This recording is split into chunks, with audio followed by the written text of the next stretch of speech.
You can open Blueprint we just created. Toolbar is located at the top of the Blueprint class editor, and in it you will find some essential buttons for editing this blueprint. Save will save any changes to this blueprint.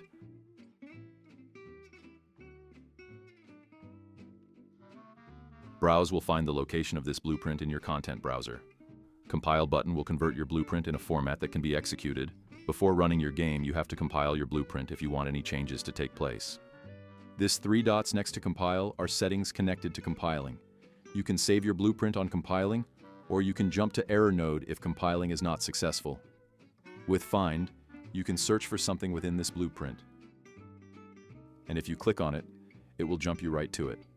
Hide unrelated will hide nodes that are not related to the selected nodes. Class settings allow you to edit settings related to class, like parent class, blueprint description, and so on. Class defaults allow you to edit settings related to the blueprint. They are starting values of blueprint variables. Simulation will enable simulation of components in the viewport. You can click on this arrow, and your game will start.